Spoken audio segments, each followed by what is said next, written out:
Hey guys, Bibi here. आज बात करते हैं बोट की, जो एक कूल ऑडियो ब्रांड है। यह ब्रांड अपने स्टाइलिश और किफायती प्रोडक्ट्स के लिए जाना जाता है। यह सब शुरू हुआ था 2013 में। उस समय मार्केट में बहुत कम ऑप्शंस थे। दो दोस्त अमन गुप्ता और समीर मेहता का एक विजन था। वो कुछ नया और बेहतर करना चाहते थे। वो अच्छे ईयरफोन्स और हेडफोन्स बनाना चाहते थे, लेकिन महंगे वाले नहीं। वो चाहते थे कि ये प्रोडक्ट्स हर किसी की पहुंच में हों। वो चाहते थे कि इंडिया में हर कोई बिना ज्यादा पैसे खर्च किए म्यूजिक एंजॉय करे, म्यूजिक का मजा हर किसी को मिले। और बैम, बोट बन गया। ये एक बड़ा माइलस्टोन था। अमन और समीर जानते थे कि वो क्या कर रहे हैं। उन्होंने मार्केट की जरूरतों को समझा। उन्होंने चार्जिंग केबल्स बेचकर शुरुआत की। ये एक स्मार्ट मूव था। ये केबल्स काफी मजबूत और टिकाऊ थे। लोगों ने इन्हें खूब सराहा। लोगों को ये बहुत पसंद आए। इससे बोट को एक अच्छी शुरुआत मिली। इससे उन्हें ऑडियो प्रोडक्ट्स बनाने का कॉन्फिडेंस मिला। उन्होंने अपने प्रोडक्ट्स को और बेहतर बनाने पर काम किया। उन्होंने ईयरफोन्स से स्टार्ट किया। ये एक बड़ा कदम था। बोट का मिशन सिंपल था: कमाल का साउंड, कूल डिजाइन्स और जेब पर आसान। ये तीनों चीजें उन्हें खास बनाती हैं। उन्होंने लोगों की जरूरतों पर ध्यान दिया, कस्टमर फीडबैक को महत्व दिया। यही उनकी सक्सेस का की था, कस्टमर सेटिस्फैक्शन। आज बोट हर तरह के ऑडियो गियर बेचता है, ईयरफोन्स, हेडफोन्स और भी बहुत कुछ, स्पीकर्स, सब कुछ। उनके प्रोडक्ट्स हर जगह मिलते हैं। उनके पास अब स्मार्ट वॉचेस जैसी कूल चीजें भी हैं। बोट का सफर वाकई इंस्पायरिंग है।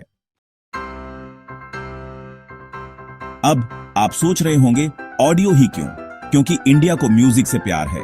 संगीत हमारी संस्कृति का एक अहम हिस्सा है।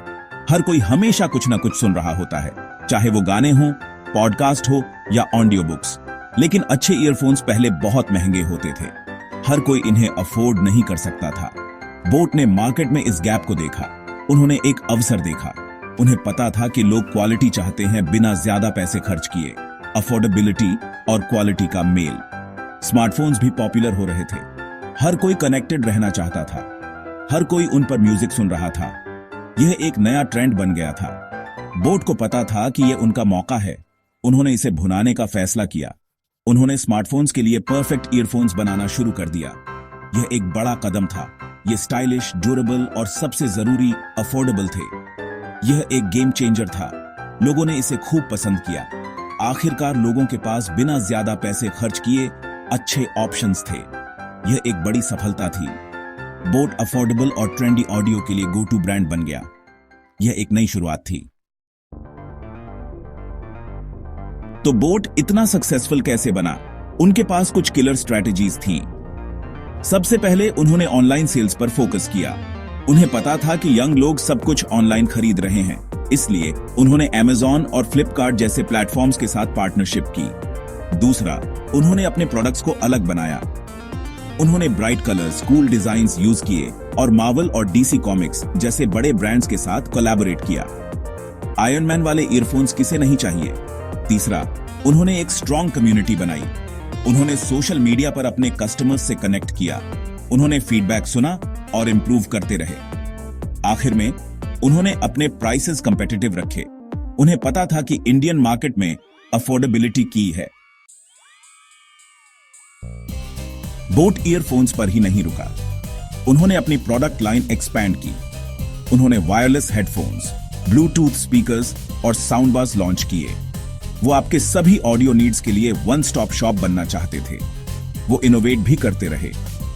उन्होंने water resistance, long battery life और नॉइज कैंसलेशन जैसे फीचर्स इंट्रोड्यूस किए। वो लेटेस्ट टेक्नोलॉजी अफोर्डेबल प्राइसेस पर ऑफर करना चाहते थे। आज बोट के पास प्रोडक्ट्स की एक बड़ी रेंज है। उनके पास स्टूडेंट से लेकर प्रोफेशनल्स तक, कैजुअल लिसनर से लेकर ऑडियो फाइल्स तक, सभी के लिए कुछ ना कुछ है। सेक्शन 5, नई ऊंचाइयों तक बोट की जबरदस्त ग्रोथ। बोट का जर्नी कमाल का रहा है।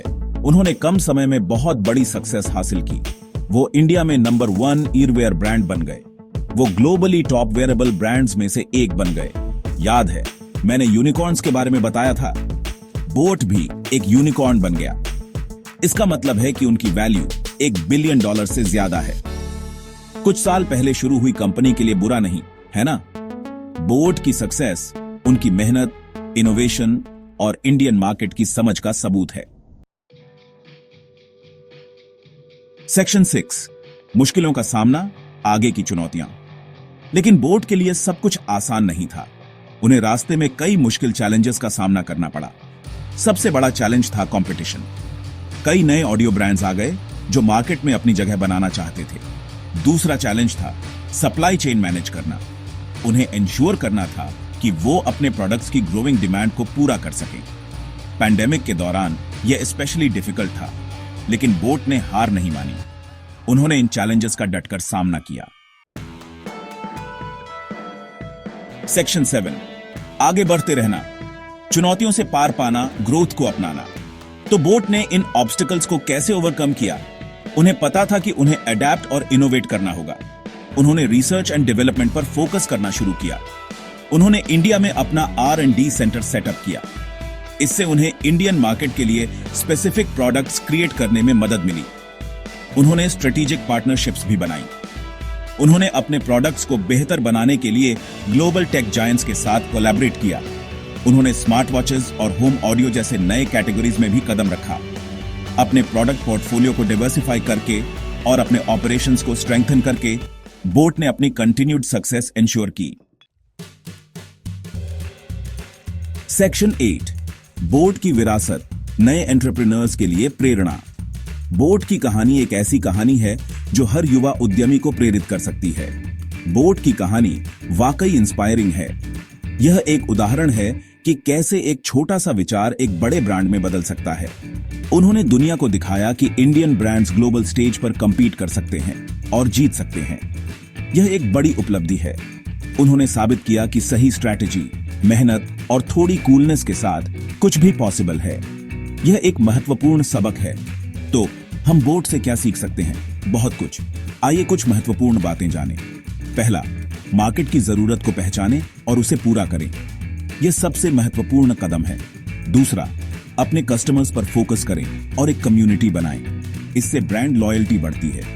तीसरा, एक्सपेरिमेंट करने और इनोवेट करने से न डरें। यह ग्रोथ के लिए जरूरी है। और आखिर में, हमेशा best value for money offer करने की कोशिश करें। यह कस्टमर्स को आकर्षित करता है। बस इतना ही गाइस। हसल करते रहो, रॉकिंग करते रहो और ऐसी ही इंस्पायरिंग स्टोरीज के लिए बने रहो। धन्यवाद।